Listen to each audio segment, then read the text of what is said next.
Halo, pernah kepikiran gak sih siapa sebetulnya orang-orang di balik layar yang merancang sistem ekonomi syariah yang kita kenal di Indonesia? Nah, kali ini kita akan coba bedah bareng-bareng, melihat siapa saja arsiteknya, apa visinya, dan cetak biru seperti apa yang mereka buat. Tapi kita mulai dari sebuah pertanyaan besar, sebuah teka-teki kalau boleh dibilang. Indonesia ini kan negara dengan populasi muslim terbesar di dunia. Anehnya, kenapa ya cuma sekitar 1 dari 10 orang saja yang benar-benar pakai layanan keuangan syariah? Ini bukan cuma angka. Ini adalah sebuah paradoks besar yang akan jadi inti pembahasan kita. Dan untuk memecahkan teka-teki tadi, kita nggak bisa cuma lihat permukaannya aja. Kita harus bongkar sampai ke fondasinya. Kita perlu kenalan sama para arsiteknya dan ngintip cetak biru raksasa yang mereka gambar. Siapa mereka? Apa rencana besar mereka? Yuk kita cari tahu sama-sama.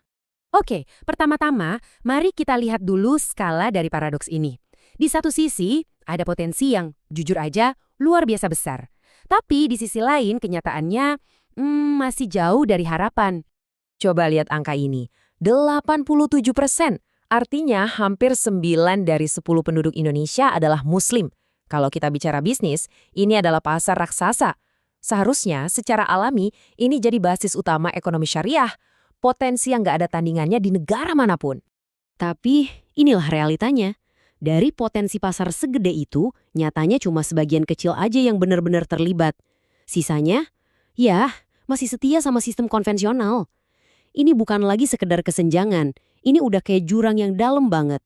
Jurang antara apa yang seharusnya bisa terjadi dan apa yang nyatanya terjadi sekarang. Terus siapa dong yang berani mencoba menjembatani jurang ini? Mereka ini bukan sekedar pejabat atau akademisi biasa. Kita bisa sebut mereka para arsitek sistem. Orang-orang yang melihat lahan kosong ini dan ya mulai menggambar cetak biru dari nol. Kalau kita perhatikan, para arsitek ini tuh punya 3 peran utama yang saling terkait. Mirip kayak 3 roda gigi besar yang kalau satu bergerak, yang lain ikut bergerak dan akhirnya menggerakkan sebuah mesin raksasa. Apa aja 3 peran itu? Pertama ada para ulama, sang penjaga fondasi. Tokoh sentralnya adalah Prof. K.H. Ma'ruf Amin. Coba bayangin, sebelum ada bank syariah, harus ada aturannya dulu kan? Nah, lewat DSN MUI, beliau dan timnya merumuskan lebih dari 150 fatwa. Ini bukan sekadar saran loh, fatwa-fatwa ini jadi semacam kitab suci atau panduan hukum yang jadi rujukan OJK dan Bank Indonesia. Tanpa ini, bangunan ekonomi syariah nggak akan pernah bisa berdiri tegak. Roda gigi kedua adalah para penerjemah dan pendidik.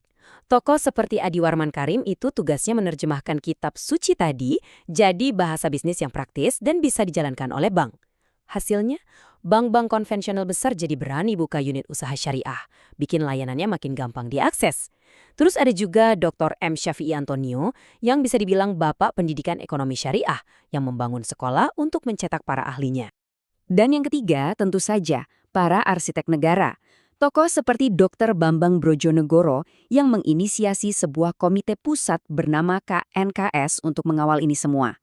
Lalu, ada gebrakan dari Dr. Sri Mulyani yang krusial banget. Bank Syariah untuk pertama kalinya diberi akses untuk ikut mengelola dana negara alias APBN. Ini momen penting yang mengangkat status Bank Syariah dari sekedar pemain alternatif jadi pemain utama. Tentu aja, para arsitek kita nggak bekerja sendirian di dalam gelembung. Mereka juga melihat ke tetangga, Malaysia, yang di bawah komando Dr. Zeti Akhtar Aziz udah duluan jadi raksasa keuangan syariah dunia. Bisa dibilang kesuksesan Malaysia ini jadi semacam pemacu semangat sekaligus standar bagi Indonesia untuk, hey, kita juga bisa, bahkan harusnya lebih besar. Oke, kita udah kenalan sama orang-orangnya. Sekarang, yuk kita lihat bangunan hasil karya mereka. Institusi apa aja sih yang jadi pilar utamanya, dan seperti apa cetak biru besar yang mereka rancang? Prosesnya nggak instan, ini perjalanan panjang. Dimulai dari langkah super berani tahun 1992 dengan lahirnya Bank Muamalat. Dari situ, pilar-pilar lain mulai dibangun satu persatu. Ada DSN MUI sebagai pembuat aturan mainnya, sampai akhirnya pemerintah turun tangan langsung dengan membentuk KNKS yang kemudian berevolusi jadi KNX. Ini adalah sebuah evolusi, dari ide segelintir orang menjadi sebuah institusi nasional yang solid. Jadi KNX ini tugasnya ngapain sih? Gampangnya gini deh, bayangin sebuah orkestra. Ada industri halal, keuangan syariah, dana sosial seperti zakat dan wakaf. Nah, KNX ini adalah konduktornya. Tugasnya adalah memastikan semua pemain musik ini nggak main sendiri-sendiri, tapi menghasilkan satu harmoni yang indah untuk mencapai satu tujuan besar. Dan tujuan besar itu tertulis jelas di cetak biru nasionalnya, Master Plan Ekonomi Syariah Indonesia. Visinya itu nggak main-main loh, bukan cuma ingin tumbuh, tapi ingin jadi nomor satu, menjadikan Indonesia sebagai pusat ekonomi syariah terkemuka di dunia. Ambisinya gede banget. Oke, arsiteknya udah kenal, bangunannya udah kita lihat. Sekarang pertanyaan paling penting, gimana cara kerjanya? Apa sih yang bikin sistem ini beda banget dalam prakteknya sehari-hari? Nah, akarnya itu ada di filosofi yang namanya Maqasid Syariah. Sederhananya gini, ekonomi syariah itu tujuannya bukan cuma soal ini boleh, itu nggak boleh. Tujuan utamanya jauh lebih luhur dari itu, yaitu menciptakan kemaslahatan atau kebaikan buat semua orang. Titik beratnya ada di keadilan dan kesejahteraan bersama. Contoh paling nyatanya itu ada di mekanisme Ziswaf.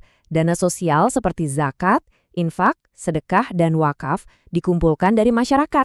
Lalu dana ini nggak dibiarin gitu aja, tapi dikelola secara profesional oleh lembaga seperti Basnas atau Dompet Duafa. Terus disalurkan lagi untuk membantu yang membutuhkan. Ini tuh kayak sistem jaring pengamanan sosial yang udah tertanam langsung di dalam sistem ekonomi.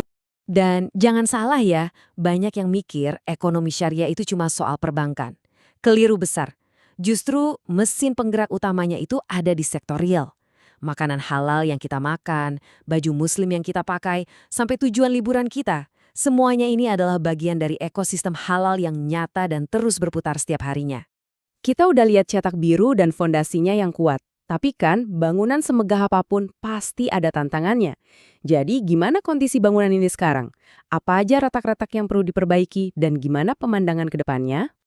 PR-nya masih banyak, jujur aja. Pertama, soal pemahaman. Banyak banget yang masih belum ngerti bedanya apa atau malah merasa sama aja. Kedua, soal akses. Mungkin di kota besar gampang, tapi di pelosok desa ceritanya beda. Dan yang paling dasar, soal mindset. Mengubah pola pikir dari sekedar menjadi konsumen produk halal menjadi ikut menciptakan sesuatu di ekosistem ini. Tapi di setiap tantangan selalu ada peluang kan? Kuncinya ada di teknologi. Fintech syariah bisa menjangkau tempat-tempat yang nggak bisa dijangkau kantor cabang bank. Dan yang lebih penting lagi, ada gelombang baru. Anak-anak muda, generasi milenial dan Gen Z yang sekarang ini nggak cuma cari untung, tapi juga cari makna dalam pilihan keuangan mereka. Ini peluang emas. Dan perjuangan ini nggak berhenti. Generasi arsitek baru terus bermunculan. Contohnya Erick Thohir di MES. Mereka terus bekerja. Bukan cuma bikin wacana, tapi coba kasih solusi konkret. Salah satunya program kepemilikan rumah syariah yang mencoba menjawab salah satu kebutuhan paling dasar manusia dengan cara yang lebih adil. Jadi kita sampai di sini. Para arsitek sudah melakukan tugasnya. Fondasinya sudah ada, cetak birunya jelas, sebuah kota ekonomi baru sudah selesai dibangun. Semuanya sudah siap. Sekarang, tinggal satu pertanyaan besar yang tersisa. Pertanyaan untuk kita semua. Apakah kita, masyarakat Indonesia, mau benar-benar masuk dan menjadi penghuninya? Waktu yang akan menjawabnya.